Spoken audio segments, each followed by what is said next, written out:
Bismillahirrahmanirrahim. Assalamualaikum warahmatullahi wabarakatuh. Waalaikumsalam warahmatullahi wabarakatuh. Innal hamdalillah nahmaduhu wa nasta'inuhu wa nastaghfiruh wa na'udzu billahi min shururi anfusina wa min sayyiati a'malina. May yahdihillahu fala mudilla lahu wa may yudlil fala hadiya lahu. Asyhadu an la ilaha illallah wahdahu la syarika lahu wa asyhadu anna Muhammadan 'abduhu wa rasuluh. La nabiyya ba'da. Allahumma shalli 'ala Muhammadin wa 'ala ali sayyidina Muhammad wa 'ala alihi wa sahbihi wa man tabi'ahum bi ihsan ila yaumid amma ba'du. Jamaah semuanya, pagi ini kita akan meneruskan pembahasan kita tentang pembacaan buku tafsir Al-Munir ya. Qala al-musannifu rahimahullahu ta'ala wa nafa'ana bihi wa bi'ulumihi fid dharain amin. Sepertinya ini nanti ada pembahasan yang cukup menarik, nanti kita sampaikan ya. Kemarin kita sampai pada kaifiyatu nuzulil Quran, tata cara diturunkannya Al-Quran. Bismillahirrahmanirrahim. Wa qad bada'a nuzuluhu, telah mulai Al-Quran itu turun fi Ramadan, di dalam bulan Ramadan, fi Lailatul Qadar. Kita tahu semua diturunkan yang pertama adalah di Lailatul Qadar. Wa qala Allah Ta'ala Syahrul Ramadan alladzi unzila fihi al-Qur'an hudal lin-nasi wa bayyinatin minal huda wal furqan. Di bulan Ramadan itu unzila fihi al-Qur'an, diturunkan Al-Qur'an, hudal lin-nasi, sebagai petunjuk bagi manusia, wa bayyinatin minal huda wal furqan, dan penjelasan sekaligus penjelasan bagi petunjuk dan furqan, pembeda. Al-Baqarah ayat 185. Apal semua Ramadan dibaca terus soalnya. Wa qala subhanahu wa ta'ala inna anzalnahu fi lailatin mubarakatin.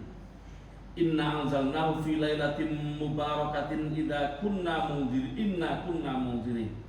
Sesungguhnya kami menurunkan Al-Quran di Lailatul Qadar, di Lailah Mubarakah, di malam yang diberkahi. Itu adalah Lailatul Qadar ya. Inna kunna munzirin. Sesungguhnya kami adalah yang memberi peringatan. Ad-Dukhan. Kemudian ayat yang lain inna anzalnahu fi lailatul qadar. Wastamarra nuzulul Quran, Al-Quran terus turun fi mada 23, selama 23 sanatan tahun.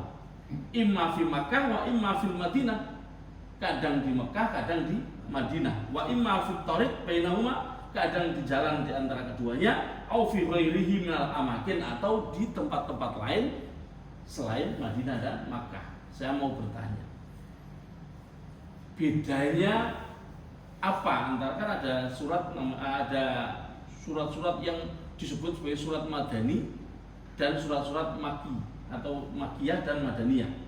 Bedanya apa?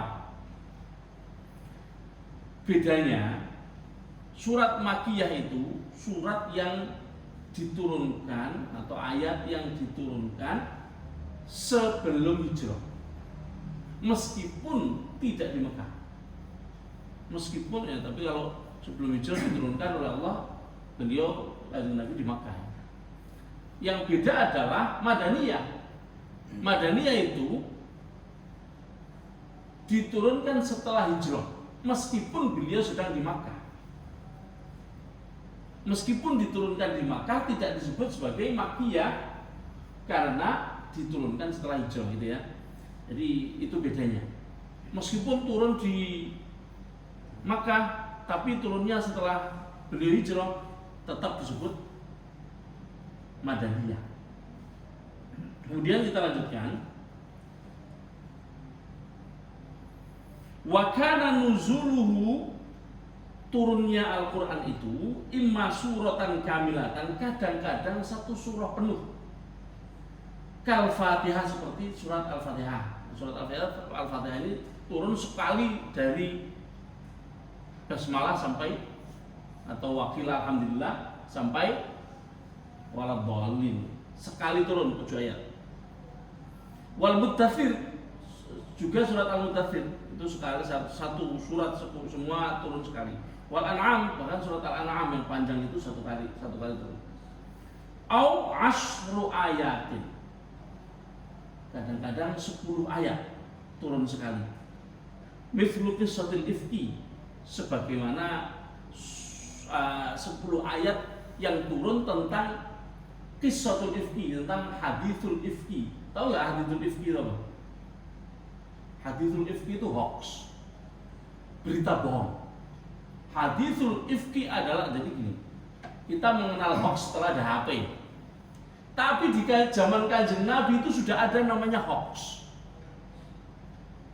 Saya cerita aja nih, ini bisa dibaca lain kali. Saya cerita tentang hoax di masa Kanjeng Nabi ini hampir saja mencabik-cabik persatuan umat Islam di Madinah yang baru saja dibangun oleh Kanjeng Nabi. Ini terjadi di tahun ke-5 Hijriah, bulan Sya'ban. Bulan Sya'ban awalnya adalah kejadian di bulan Sya'ban bahwa ada satu suku namanya Bani Mustalik.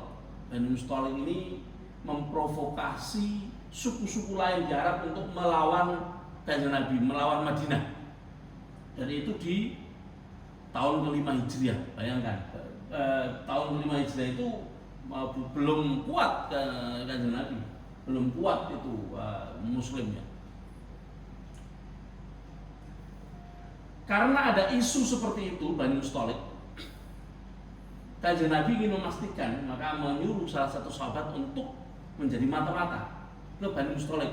Ternyata ketemu langsung dengan pimpinannya dan diketemukan bahwa memang Bani Mustalik melakukan itu, sedang membuat pergerakan untuk memobilisir suku-suku Arab untuk melawan Madinah. Sebelum itu terjadi, Kanjeng Nabi memutuskan untuk menyerang dulu.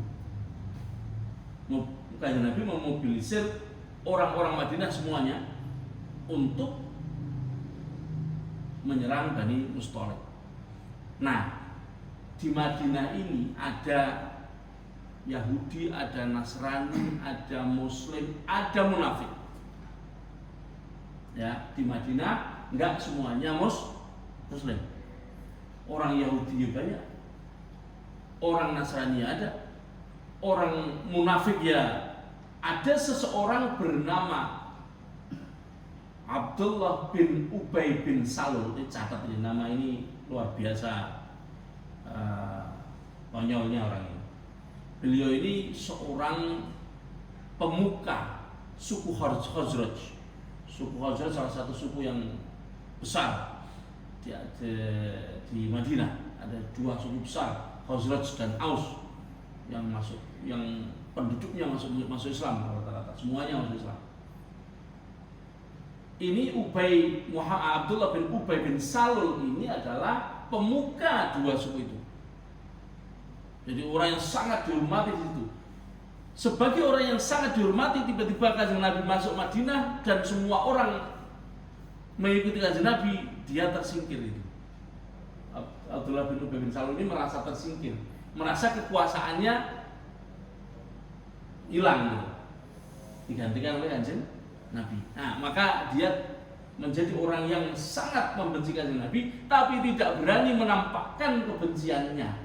Jadilah munafik. Nah, melihat penyerangan terhadap Bani Mustalik yang luar biasa, Bani Mustalik kemudian kocar-kacir, persatuan antara Muhajirin dan Ansor ini sangat kuat luar biasa, saling tolong menolong dan luar biasanya mereka seperti saudara. Maka Abdullah bin Ubay bin Salul ini iri dengki, dia pengen membuat huru-hara, membuat gara-gara. Tidak tanggung-tanggung yang dia hembuskan hoaxnya luar biasa. Apa hoaxnya? Menuduh Sayyidah Aisyah selingkuh.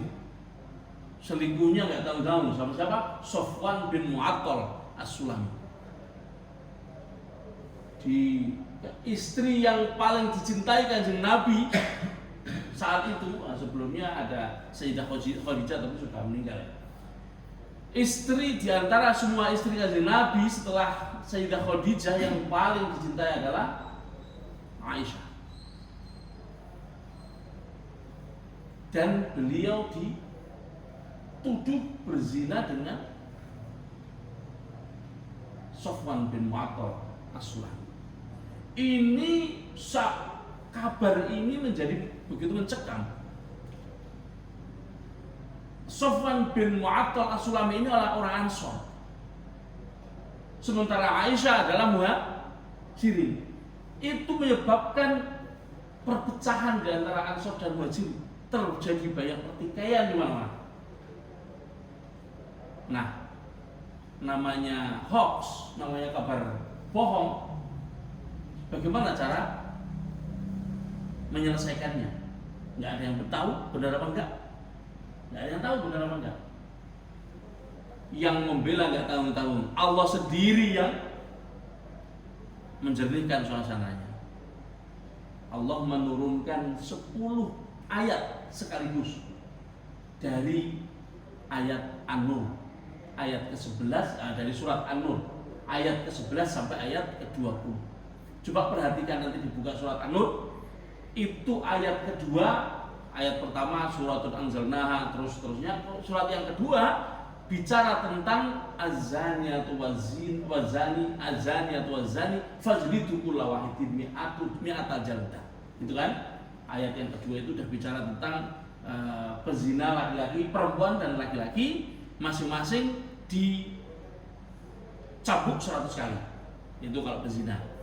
Yang seterusnya, kalau ada orang yang menuduh orang lain berzina, orang laki-laki menuduh perempuan yang baik-baik berzina, dia harus mendatangkan 4 orang saksi.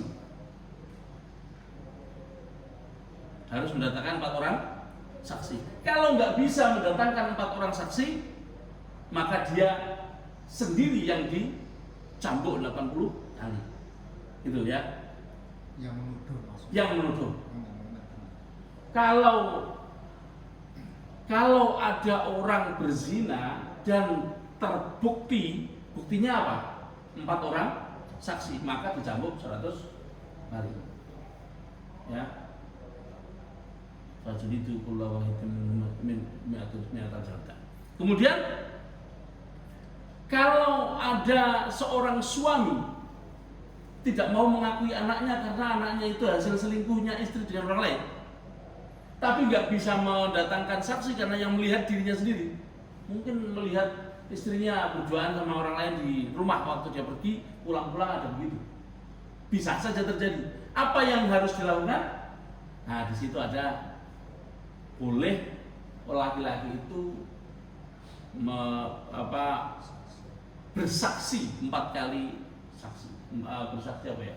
Bersumpah, bukan bersaksi, bersumpah 4 kali atas nama Allah.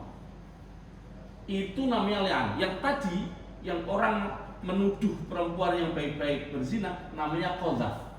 Qadzaf itu apa? Menuduh berzina. Terbukti atau tidak terbukti, kalau menuduh namanya qadzaf.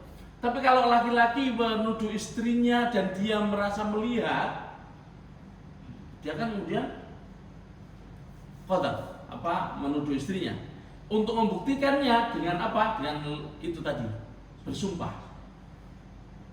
Itu disebut sebagai li'an.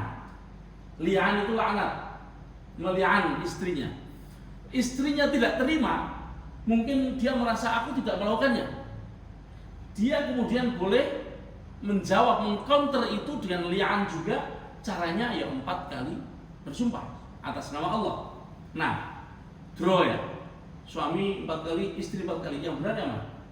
Nggak tahu, karena yang lihat cuma 1 orang, cuma dia sendiri, nggak ada saksi.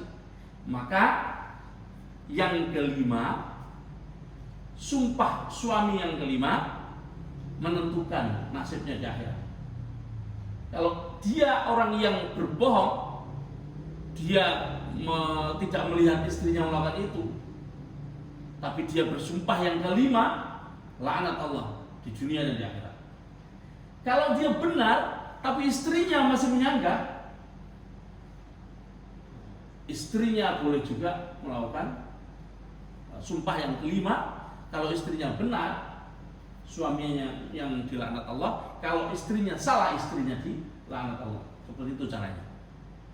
Nah, oke. Itu tentang tadi zina hukumannya, kemudian qadzaf atau menuduh zina, dan li'an. Li'an itu saling melaknat. Semuanya ada ada solusinya. Bagaimana setelah itu? Ayat-ayat berikutnya yang ke-11, 12, 13 sampai 20 adalah ayat khusus menjawab tuduhan atau isu. Sebenarnya bukan tuduhan karena ini isu yang dihembuskan oleh seorang munafik bernama Abdullah bin Ubay bin Salul yang menyatakan Aisyah berzina atau selingkuh dengan Sofwan bin Mu'attal al-As-Sulami. Ini dibantah sendiri dengan 10 ayat yang turun sekali turun 10 ayat untuk membantah itu. Ini kejadian ini luar biasa dan sempat menjadi huru-hara yang hampir saja mencabik-cabik persatuan antara Ansor dan Muhajirin. Kalau itu sampai hancur, ya sudah, nggak ada cerita. Islam nggak bisa berkembang karena dasar perkembangan Islam ketika itu adalah persatuan antara Muhajirin dan Ansor tersebut. Sehingga Abdullah bin Ubay bin Salul dia tidak berhasil membuat pengaruhnya sendiri. Jadi pengaruhnya tidak kembali. Nah, bahkan dia sampai akhir hayatnya makanya saya bilang ini orang nama ini dicatat karena orang ini tidak pernah tobat. Sampai akhir hayatnya dia adalah seorang munafik. Begitu yang bisa kita sampaikan pada pagi ini, dan besok kita akan melanjutkan halaman ke-18. Maka kita akhiri dengan alhamdulillah dan kafaratul majlis bersama-sama. Alhamdulillahirabbil alamin. Subhanallahumma wa bihamdika asyhadu an la ilaha illa anta astaghfiruka wa atubu ilaik. Assalamualaikum warahmatullahi wabarakatuh.